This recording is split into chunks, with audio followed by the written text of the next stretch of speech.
everyone, this is Peak Entertainment and we're back again, and here now we have another video for you, and this will be a review of the Acolyte Season 1 Episode 3, which was titled Destiny. Now there will likely be spoilers ahead throughout just for this episode, so just beware when going into this overall video. So to quickly then recap on the show's previous events, which basically saw Jedi Master Sol alongside Osha and the other group of Jedi continuing to search for Osha's twin sister Mae, who was confirmed as the assassin of the various Jedi.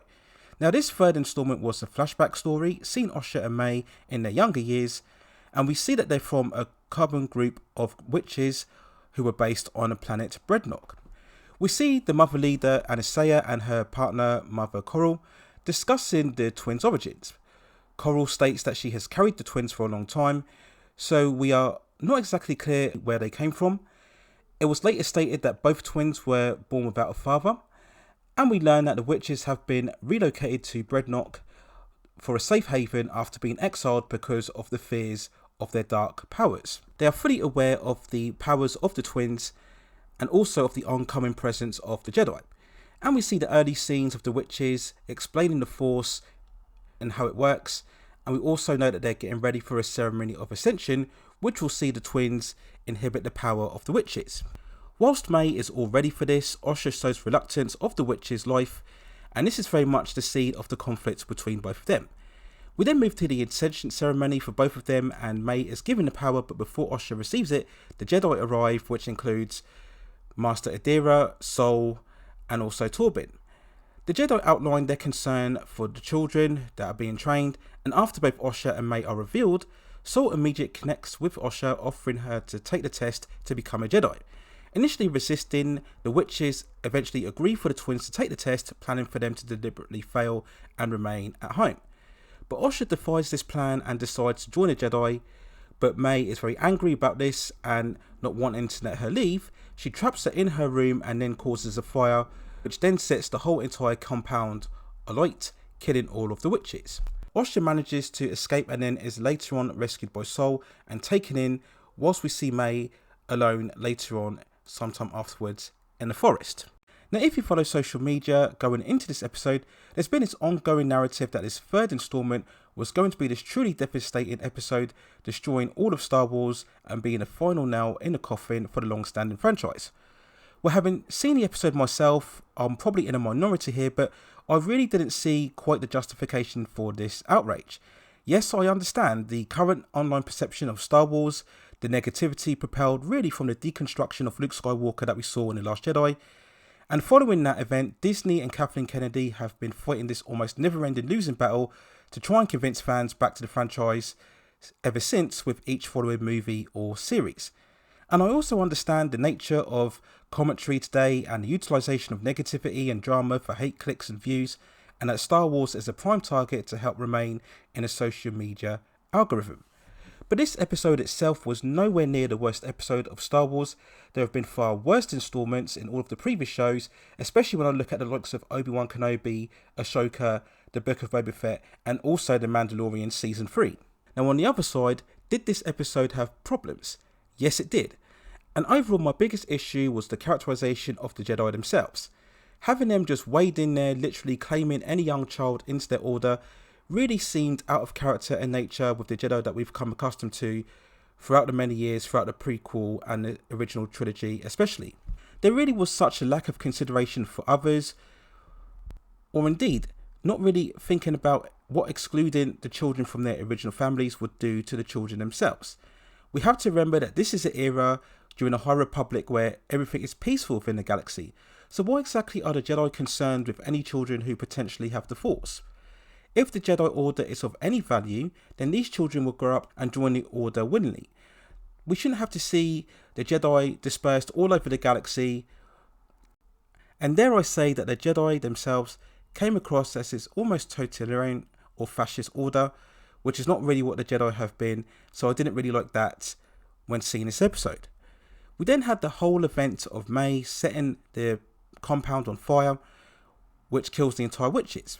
This of course completely disables Mae's motivation of killing the Jedi if she was the cause of the witches' death themselves. So when we look at the events and how this plays out, there's clearly something else that happens in between, As the whole sequencing was very vague, you could clearly see there were gaps in a certain order and how things played out. So surely we're going to see a further reveal later on down the line, whether Mother Coral was involved or somebody else instigated the fire and the conflict. I'm sure there will be much more of a climatic duel between this antagonist and also the other Mother Witches. And if the Mother Witches are truly powerful, would they have not had the ability to simply extinguish the fires? It just didn't make sense how events played out, and they're really going to have to do some heavy exposition and explanation to really justify what happened during this display. Now, the creation of Osha and Mae will surely get more explanation later on down the line, presumably in the finale, as definitely more context is needed here as to how exactly they were created, and indeed they were able to generate the Force inside themselves.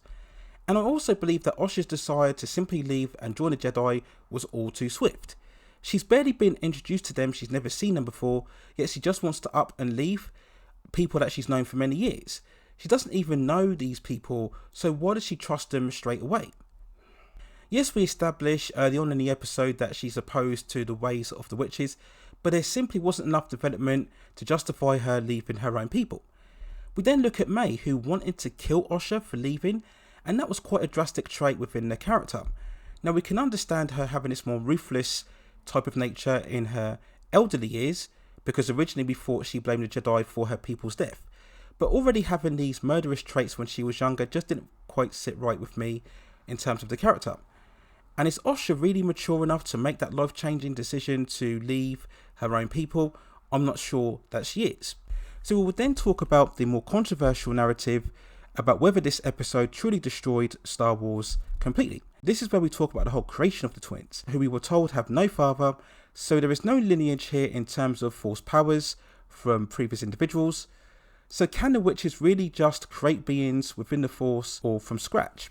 We ask the question, does this clash with what was established before in episode 3 of Revenge of the Sith, with the whole story of Darth Plagueis, who we assume was the only person being able to create life, and this is what ultimately convinced Anakin to join forces with him.